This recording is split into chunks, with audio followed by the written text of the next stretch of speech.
else, but he's shown what needs to be done to succeed at this level.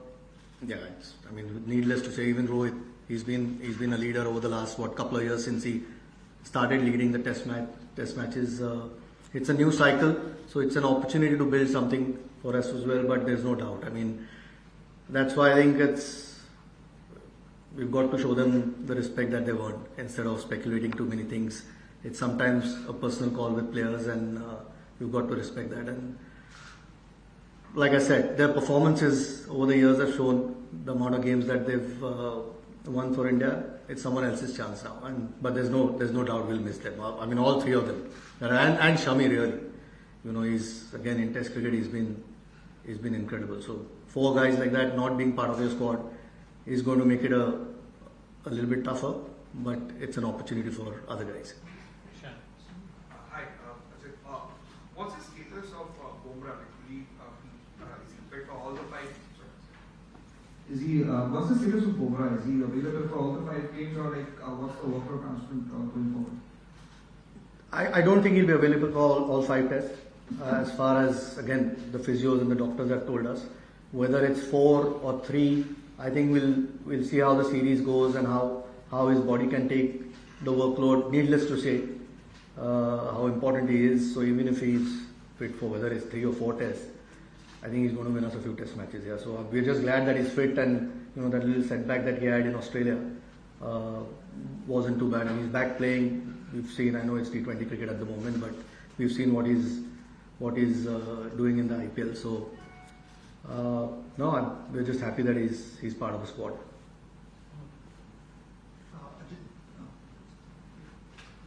Thanks for elaborating on the Kohli and Rohit bit and putting an end to all the difficulties. I was very much interested in the Karun and the squad. How challenging was it to actually overlook someone like, or prefer Karun over someone like Sarfraz, who was around but didn't get an opportunity in Australia? What sort of a signal does it send to the larger pool of players in the side? Yeah, sometimes you just have to make those decisions. Sarfaraz did play the 3 test matches in India. I know he got 100 in the first test, didn't get runs, missed out in Australia. Sometimes those are decisions which the team management takes. Whether it's fair on somebody or unfair on someone, those are the choices that you make in the best interest of the team. And at the moment we felt, Karun obviously he's put heaps of runs over the last couple of seasons. He's played a little bit of test cricket early in his career. Has played a bit of county cricket. We feel that he's batting well enough. Also with now Virat not there, clearly lacking a little bit of experience in that batting. Jaiswal touring for the first time to UK. I know Gill's played but 1 test match. So it's basically KL and Pant who've played a series before. So we felt his experience could help. Sometimes it is always going to be unfair on somebody else, but eventually you've got to make choices.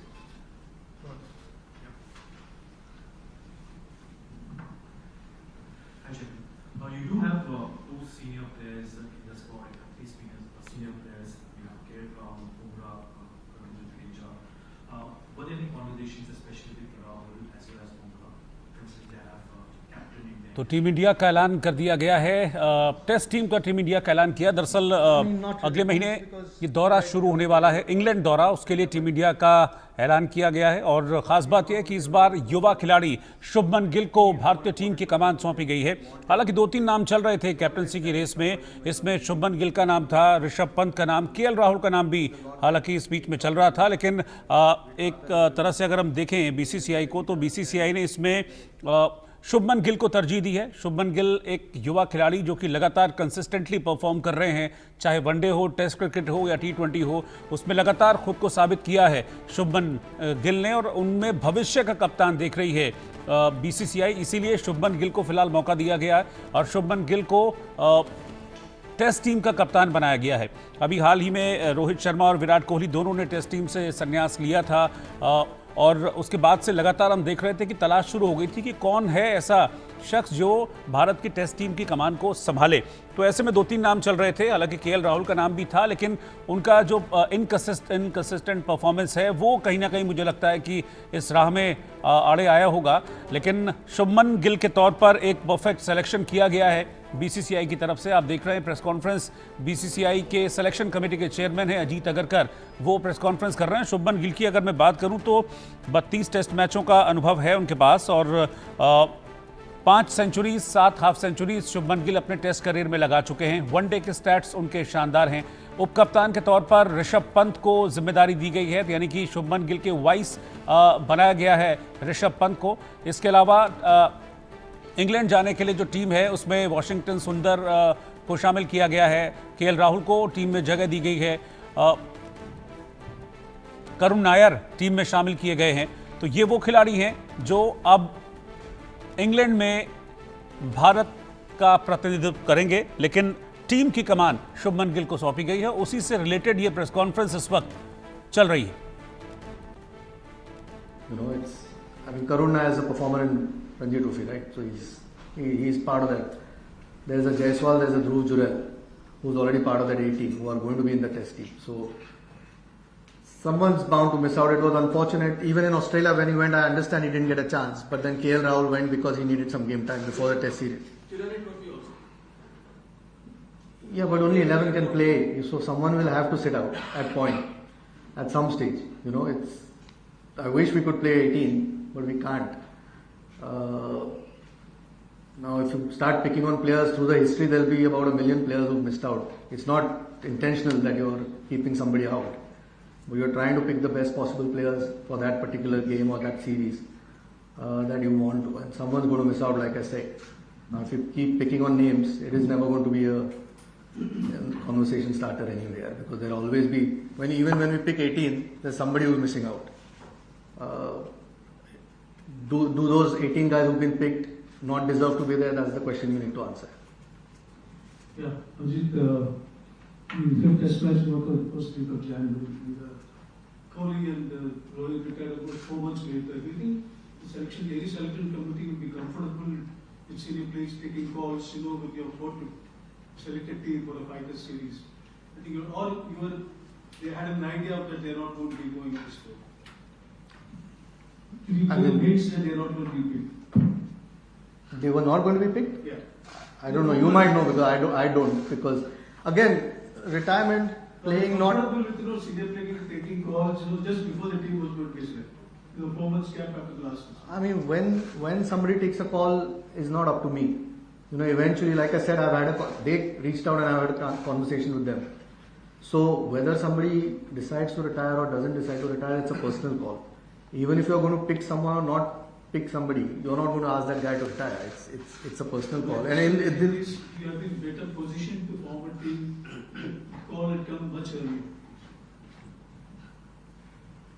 I mean, I don't know whether we would have been in a better position. It's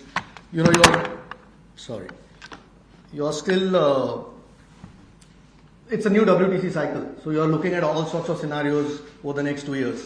What is going to help build a team leading up to that WTC final? So, look, I mean, again, it's a personal call. So when somebody calls it or doesn't call, it's not up to us. Yeah. Again, like I said, just all we need to do is show them a little bit more respect and move on. It's an opportunity for somebody else, and that's our job eventually to pick someone else when someone finishes. So, whether we would have been in a better position or not, it doesn't really matter. These two guys are big players for us, were big players for us in Test cricket. तो team India का ऐलान कर दिया गया है। BCCI की press conference आप देख रहे हैं। इंग्लैंड दौरा इस टीम का पहला दौरा होगा और आपको बता दूं कि लंबे वक्त के बाद रोहित शर्मा और विराट कोहली जैसे दिग्गज खिलाड़ियों के बिना ये टीम अब उतरेगी और अगले महीने एक तरह से अग्नि परीक्षा है शुभमन गिल की भी, टीम इंडिया की भी। तो टीम इंडिया का ऐलान किया गया है, कप्तान बनाया गया है शुभमन गिल को, ऋषभ पंत वाइस कैप्टन होंगे और इसके अलावा मैं बात करूं तो यशस्वी जायसवाल, नीतीश कुमार रेड्डी, और साई सुदर्शन, करुण नायर, इन्हें भी टीम में शामिल किया गया है। तो ये टीम इंडिया का ऐलान कर दिया गया है। मनोज जोशी हमारे एडिटर स्पोर्ट्स इस वक्त साथ में है मेरे। मनोज जी, कैसे आप इस टीम को देखते हैं? एक युवा कप्तान मिला है टीम को और खास बात है युवा के साथ साथ हमेशा जोश से भरे और मैदान पर बड़ा पॉजिटिव दिखते हैं शुभमन गिल। जी हाँ, बिल्कुल सही कहा आपने। और क्योंकि इस वक्त एक ऐसा कप्तान चाहिए था भारतीय टीम को जो लंबे समय तक कप्तानी की बागडोर संभाल सके, जो तीनों फॉर्मेट खेलता हो। और अभी क्योंकि ये टेस्ट और वनडे के बहुत अच्छे प्लेयर हैं, वनडे के तो खैर बेहतरीन खिलाड़ी हैं, लेकिन T20 क्रिकेट में भी अब अगर आप IPL का परफॉर्मेंस देखेंगे इस बार का, तो ये सेकंड हाईएस्ट स्कोरर हैं साई सुदर्शन के बाद। केवल 2 रन कम हैं उनके साई सुदर्शन से। इससे आप अंदाजा लगा रहे हैं कि उनमें लगा सकते हैं कि कितनी कंसिस्टेंसी लेवल उनका बहुत अच्छा है। और उसके अलावा अगर आप देखेंगे पूरी टीम में, तो इन कप्तान के अलावा अब देखिए ऋषभ पंत को उपकप्तान बनाया गया है और ये भी युवा खिलाड़ी हैं। और अच्छी बात यह है कि इस बार तेज गेंदबाजी को ज्यादा महत्व दिया गया है। पिछली बार 5 जो 2021 में जो भारतीय टीम गई थी इंग्लैंड के दौरे पर, 5 तेज गेंदबाज और 1 जो है फास्ट बॉलिंग ऑलराउंडर थे, जिसमें शार्दुल ठाकुर थे। लेकिन इस बार 5 की जगह पर 6 फास्ट बॉलिंग ऑलराउंडर, यानी ये कि ये 5 फास्ट बॉलर और 2 fast bowling allrounder, Nitish Reddy को भी रखा गया है, शार्दुल ठाकुर को भी रखा गया है। तो इसका मतलब है कि गेंदबाजी को ज्यादा मजबूत करने की तरफ ध्यान केंद्रित किया। और उतना ही नहीं, स्पिन बॉलिंग में भी अगर आप देखें तो कुलदीप यादव हैं जो कि अपनी स्पिन के फनकार हैं, लेफ्ट आर्म चाइनामैन हैं, और वाशिंगटन सुंदर ऑलराउंडर, यानी बल्लेबाजी को गहराई देने के लिए, क्योंकि इंग्लैंड टीम में 3 या 4 जो है अमूमन, क्योंकि अभी टीम का ऐलान नहीं हुआ, 3 या 4 जो है तेज गेंदबाज वहां खेलते हैं, बाएं हाथ के बल्लेबाज खेलते हैं। तो जाहिर सी बात है कि बाएं हाथ के बल्लेबाजों पर लगाम कसने का बहुत अच्छा काम कर सकते हैं एक मजा हुआ ऑफ स्पिन गेंदबाज, और वो वाशिंगटन सुंदर है। रविंद्र जडेजा टीम में है, उनके पास अच्छा खासा तजुर्बा है, बल्लेबाजी है, बाएं हाथ के स्पिन गेंदबाज हैं। तो इस तरह से कुल मिलाकर टीम काफी बैलेंस है। साई सुदर्शन जो है वो टीम में आए हैं, उनको एक इनाम मिला है लगातार अच्छा खेलने का, और ये जो है सरे काउंटी की तरफ से खेलते हैं, और यानी इंग्लैंड में खेलने का इनके पास तजुर्बा है। करुण नायर को देखें तो वो भी आपको याद होगा, भारत में सिर्फ सहवाग और करुण नायर ही 2 ऐसे खिलाड़ी हैं जिन्होंने ट्रिपल सेंचुरी बनाई है टेस्ट क्रिकेट में। लंबे समय के बाद उनकी जो है वापसी हो रही है। 2017 में इन्होंने आखिरी टेस्ट मैच खेला था, तो वो टीम में लौटे हैं, और उनको जो कंसिस्टेंसी लेवल का इनाम मिला है, जो उन्होंने डोमेस्टिक क्रिकेट में रनों का अंबार लगाया है। अर्शदीप सिंह जो कि केंट काउंटी की तरफ से खेलते हैं, और क्योंकि व्हाइट बॉल क्रिकेट के फनकार हैं, लेकिन रेड बॉल क्रिकेट में भी उनका प्रदर्शन बहुत शानदार रहा है, उसका उन्हें इनाम मिला है। तो ये कुछ टीम काफी बैलेंस और काफी अच्छी टीम है। बिल्कुल, और लंबे वक्त के बाद करुण नायर की वापसी हुई है। मतलब मुझे उनके टैलेंट पर कभी कोई डाउट नहीं रहा, लेकिन थोड़ा सा बीच में ऑफ ट्रैक हो गए थे। लेकिन अभी जो 24-25 का सेशन था उसमें बड़ा अच्छा उन्होंने परफॉर्म किया, और कहते हैं ना घरेलू क्रिकेट खेलते हुए 863 रन बनाए, और शायद इसीलिए उनको कंसीडर भी किया गया। जी हाँ, बिल्कुल। आप देखिए ना, डोमेस्टिक क्रिकेट में अगर आप उनका परफॉर्मेंस देखें, 49.06 का उनका फर्स्ट क्लास क्रिकेट का औसत है, और कंसिस्टेंटली इन्होंने रन बनाए हैं। जैसा कि आपने बताया कि रणजी ट्रॉफी में इनका परफॉर्मेंस बताया, अगर उसमें और गहराई में जाएंगे आप देखेंगे केरल और तमिलनाडु के खिलाफ इन्होंने बहुत शानदार सेंचुरी बनाई। तो कंसिस्टेंसी इनका बहुत बड़ा इनका मूल मंत्र है, जो इन्होंने उसको अनुसरण किया। हालांकि T20 क्रिकेट में बहुत अच्छा इनका परफॉर्मेंस नहीं रहा। IPL में एक मैच में चले 89 रन की पारी खेली, उसके बाद इनका बल्ला खामोश रहा। लेकिन ये बेसिकली टेस्ट क्रिकेट के फनकार हैं, और उसी तरह से अभिमन्यु ईश्वरन को टीम में शामिल जो किया गया है, ये भी टेस्ट क्रिकेट के ही फनकार हैं। कभी आप देखिए इनको T20 क्रिकेट नहीं खेलते, और बंगाल के प्लेयर हैं, और इन्होंने एक डबल सेंचुरी भी बनाई थी पिछले दिनों।